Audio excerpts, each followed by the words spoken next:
Friends, welcome to ஸ்ட்ரமாஸ் dream house. இன்றைக்கி நம்ம இந்த வீடியோவில் என்ன பார்க்க போகிறோம்னா கேரட் ஜூஸ் தான் பார்க்க போகிறோம். அதுக்கு தேவையான இன்க்ரீடியன்ட் வெறும் ரெண்டு தான். வாங்க வீடியோக்குள்ளே போகலாம்.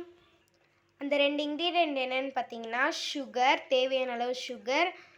நான் ஒரு 4.5 கேரட் வச்சுருக்கேன். வாங்க வீடியோக்குள்ளே போகலாம். ஓகே, இப்போ நம்ம ஒரு கேரட்டாக வெட்டிக்கலாம்.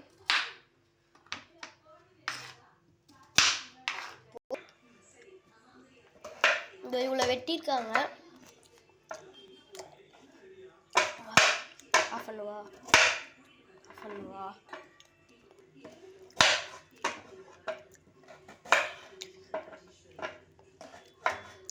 குட்டி குட்டியாக நறுக்குனீங்கன்னா தான் மிக்சியில் அரைக்க ஈஸியாக இருக்கும். இது கூட வேணால் உங்களுக்கு பனானா கூட சேர்த்துக்கலாம். எங்ககிட்ட இப்போ பனானா இல்லை.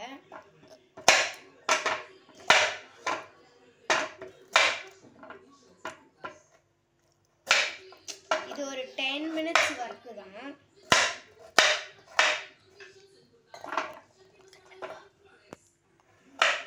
இப்போ நம்ம ஓரளவுக்கு குட்டி குட்டியாக கட் பண்ணிட்டோம் இந்த ஷேப்பில். இப்போ நம்ம மிக்ஸி ஜாரில் ஆட் பண்ணிக்கலாம். சாரி ஃப்ரெண்ட்ஸ், உங்கள்கிட்ட பால் சொல்ல மறந்துட்டேன்.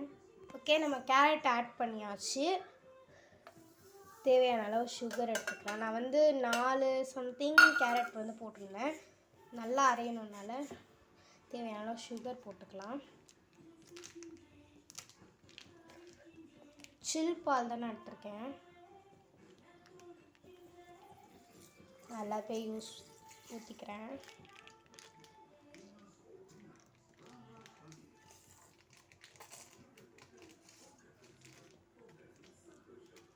அங்கே போய் அரைச்சிடலாம். இந்த மாதிரி வடிகட்டி வச்சு நல்லா ஃபில்டர் பண்ணி எடுத்துக்கலாம். வாங்க,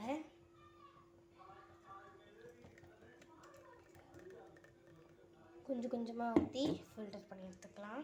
கேரட்டில் சக்கை அதிகமாக இருக்கும். இந்த மாதிரி ஸ்பூன் வச்சு நீங்கள் மிக்ஸ் பண்ணி விட்டுட்டே இருந்தீங்கன்னா டக்குன்னு கீழே போயிடும். ஸ்லோவாக தான் போகும். ஓகே ஃப்ரெண்ட்ஸ், நம்ம கேரட் ஜூஸ் ரெடி ஆகிடுச்சு. இந்த வீடியோ உங்களுக்கு பிடிச்சிருந்ததுன்னா லைக் பண்ணுங்கள், ஷேர் பண்ணுங்கள், கமெண்ட் பண்ணுங்கள். மறக்காமல் அந்த பெல் ஐக்கனை தட்டி விட்டுருங்க. பாய். தேங்க்ஸ் ஃபார் வாட்சிங்.